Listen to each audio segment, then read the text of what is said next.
Kuya Jay Palomo. Turning 4 na po siya by August.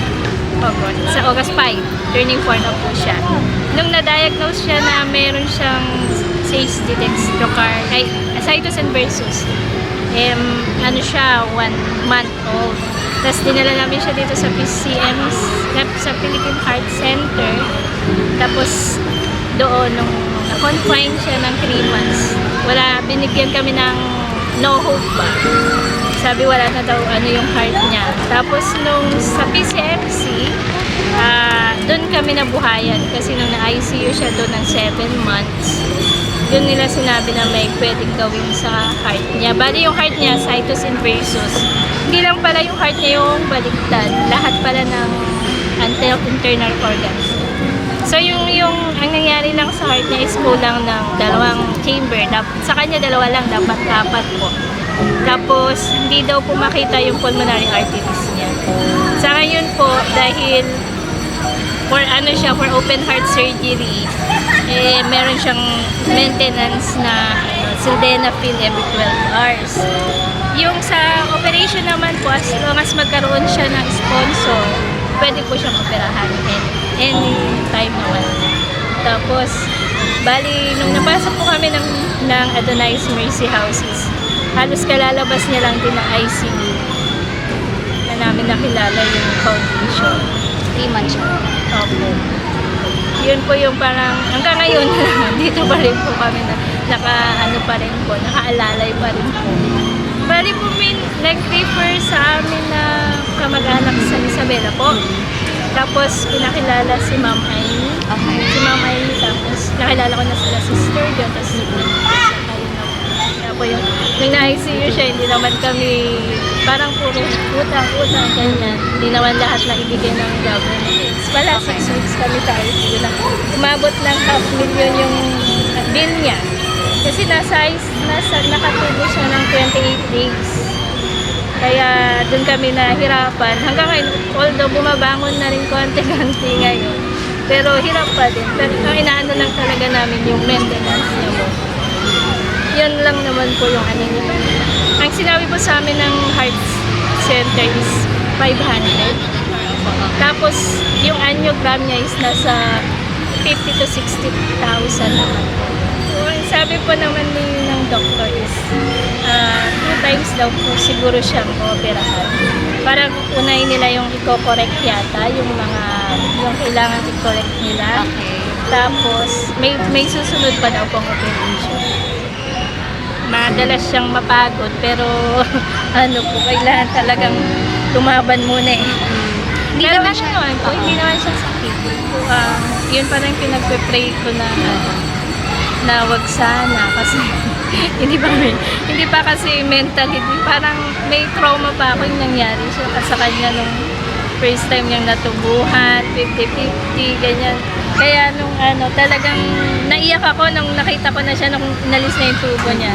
Naiyak ako kasi parang lupay-pay siya na hindi na siya normal, na naka-oxygen siya. Hindi naman siya ganun nung pumasok. Pero awa ng Diyos po, okay naman siya.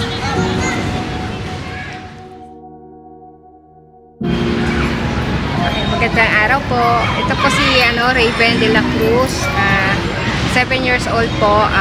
Birthday niya August 7, 2015. Na-diagnose po siya nung October 2015. 3 months pa lang po siya noon. And naka 12 cycle na chemotherapy kasi lagi siya nagre-relapse. Isa ngayon po, na siya, monitoring po. Siya, EUA every 6 months, saka MRI. Every year, pinapalitan po yung artificial eye. Kasi tulad po ngayon, yung lumulubog po. Kasi pag lumalaki po siya, parang yung skull niya po, lumalaki. Lumulubog po yung artificial. Kaya hindi niya yearly na magpalit ng artificial eye. Saka kailangan niya rin salamin. Kailan pa sira yung salamin mo lang. May klase siya. Kasi yung classmate niya po, pag parang nabubuli siya. Nahahatak po yun. Nahahatak na. Kaya lagi siyang nasisirahan ng salamin. Kasi tatawagin siyang bulag. So, kaya lagi siya nakaganon eh. Kasi syempre po, nahihirapan siya. yung siguro Eto. nahirapan siya tumingin. Kasi kailangan yung isang Para mata niya magpantay. Kailangan niya yung autopramycin ointment. Yung gamot niya, kasi parang lagi siyang, parang niya, maintenance niya ng gamot. Autopramycin. 3 days ka nga ganun. Kailangan ko 3 days. nalilinis po. Nasasaktan ka, Raven? Hindi. Sanay ka na. Isa na yun. Nag-graduate na po kami as in monitoring na po. Bigla na lang pagka nag-MRI, may nakikitang bukol. Siya po yung first time sa Pilipinas na nag-Medplan injection. Siya po yung first time sa kaya parang nasa history ang pangalan niya sa books daw, sabi ng mga doktor. Siya kasi yung first time na gumamit ng parang panibagong chemotherapy ng Pilipinas nila. Ayun, parang chemo, bigla ang chemo lang po siya. Pero sana wag na po. Tuwing kailan po siya dapat nagpapa-MRI? Every 6 months po. 6 months. Wala, noon kasi yung nga po nag-relapse siya, parang down na down ako. Pero may sa amin na awa. Parang na rin na adonize.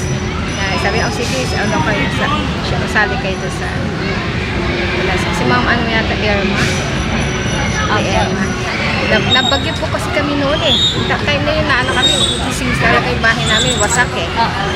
Talagang sirang-sira eh. Doon nasali kami. Ako po nagtitinda po ako, asawa ko po nagtrabaho. Kayo lang po. Opo, sa tindahan. Ngayon, yung sa pagsisikap po, nakatapos yung pangalan ko ng college. Tingin ka sa camera. Hello kayo, hello. Hi ka na, Rosa. Hello. Hello. Anong wish mo sa birthday mo? Ang wish mo daw sa birthday mo? Gitara. Pag-pray natin. Ha? Gitara? Gusto mo ng gitara sa birthday mo? Siya po si Sherin Liza Kawili. Na-diagnose siya last August 2017. Mixed malignant, stage 4 cancer. Tapos, ngayon maintenance na lang po siya kay Dr. Arabia. Hindi na po kami nagpupunta or check-up na lang po kami sa PCMC. Tapos, ang niya po, challenge na lang po sa kanya yung pag-ihi niya. Hindi niya namamalayan yung pag-ihi niya. Kaya siya na-chemotherapy. Yung kanyang tumor pala, nakaharap na dun sa daanan na yun. Ihe, tsaka dumi. Medyo lumaki ang tiyan niya nung time na yun. Tapos, chemotherapy, 2 beses na relapse. Binigyan kami ng tanning, 3 to 5. Tapos, hanggang sa pinakilala sa akin ni Ma'am Amy si Dr. Arabia. Pinakilala sa akin Dr. Arabia, yun, sinuportahan ako ng advice niya. Yung gamot, mga laboratory, tsaka yung healthy food. Pero sana tuloy-tuloy na, wala nang problema. Yun lang ang kaya antibiotic kami kada bantay ako. Kahit maghapon ako sa school, alas 6 ng umaga hanggang alas 12, andun ako. Binabantay ako. Ayaw ko ba't maulit na yun. Pagka nagkakasakit to parang taranta. Siyempre. Sasabihin ganun lang ang buhay niya. Para nakakatakot. Thank you kay Adonice kasi kundi sa kanila, naku, hindi ko alam kung saan ako pupulutin. Yan kay Ma'am Aina. Siya yung nagsabi kung saan si Dr. Arabia. Pero malaking tulong talaga yung Adonice. Sila yung sumuporta sa amin kahit mahal. Nagulat yung doktor kasi last July 11, nag-check up kami. Sana matanggal na. Kasi stage 4 nga. Pero sabi ng doktor, nagulat sa kanya, akala niya nakahiga. Kasi akala niya bedridden. Sabi niya, akala ko bedridden to. Sabi niya ng July 11 lang naging 22. Sabi ko, Dok, hindi po. Tumayo ka nga, anak. Hala? Pero palliative care kayo. Oy, opo. Palliative care po kami. O, bakit stage 4 to? Sabi niya gano'n. Nagulat yung doktor kasi hindi niya akalain na na pag stage 4 nga naman, iba yung mindset natin eh. Yung iba isip natin, nakahiga, mahinang mahina. Pero siya hindi. Dok, hindi. Kaya nga po humihingi sa inyo na MRI. Sila nawala ng pag-asa pero yung bata hindi naman. Dok, yun nga ang gusto kong malaman. Para malaman natin kung nasaan na yung stage ng Okay. November 10, schedule kami ng screening. Okay. Medyo matagal pa, hanap ako. Nasa 23,000. Eh, okay lang naman kasi may GL na ba.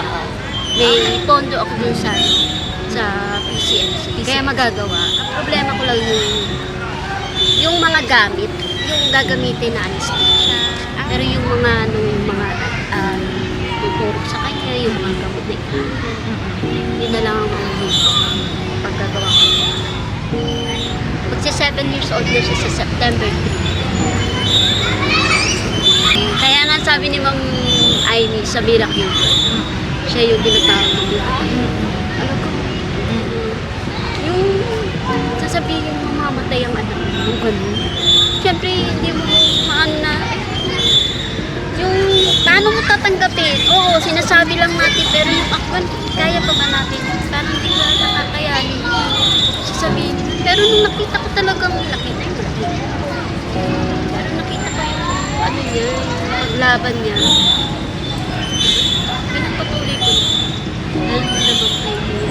Kasi nga si Ma'am Amy talaga, ang Adonai talaga ang suporta sa akin. Sa akin. Dasal lang yan. Ano yun mo lang yan. Kahit na English na talagang inintindi ko yung ano niya. Yun lang sinabi niya sa akin, dasal, iyak. Iyak mo, iyan mo sa taas. Yun lang sinabi niya. Doon ako nag-ano. Bye-bye. Bye-bye. Hello po. Ito po anak ko si Patricia. 11 years old na po siya. Ayan. Na-diagnose po siya ng anaplastic epitheloma, the brain tumor po, after survival po siya. Na-operan po siya ng 3 beses. Nag-chemo po siya ng 13 cycle. Then ngayon po, ang problema na lang po sa kanya is yung hindi niya pagsasalita, hindi niya po lalakad. Seizure niya po sa araw-araw na 5 times a day. Ngayon po kasi seizure po ba sa yung narinig? Ito po yung peklat po niya na pinag-operahan. Hindi na daw po mawawala yung peklat din. Pag ano daw po yung forever na yung seizure. Parang ano po yung itsura po kasi ng seizure niya, hindi na siya humihinga.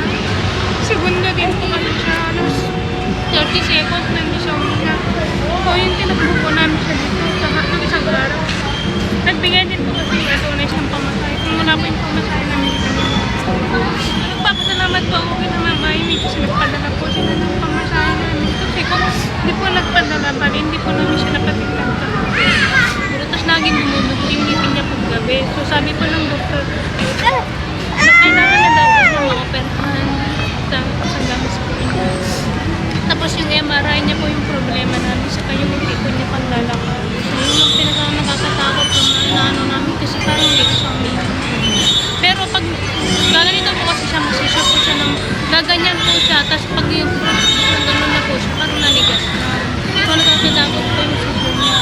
Sabi naman po kasi ng doktor, baka hindi na po mawala. Pero pinagpipray pa rin po namin. Ano mo wala pa rin yung fight. Wala naman po yung posibility kay gabi. Pero ang kinakatakot namin, paano naman yung gano'n na hindi niya pag sa gano'ng segundo na nanigas na siya. Tapos bigla na lang siya magkakulis, mawawala na siya. Yun po yung kinakatakot namin.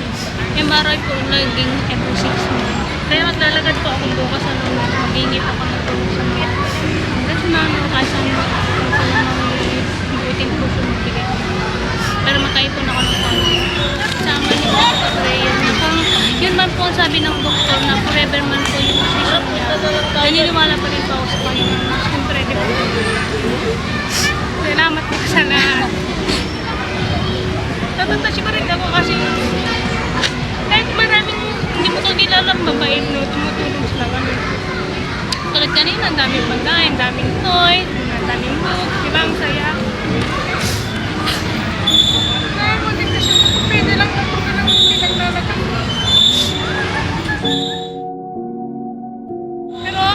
Pero nagpapasalamat ko kasi yung cancer niya is cancer survivor na po siya. Kaya pinakamaganda naman dun yung cancer survivor niya yung sabi nga ng doktor, basta i-monitor na yung MRI kasi dyan natin malalaman kung okay na yung ulo niya kasi pag 3 beses na siya na-opera. Natatanda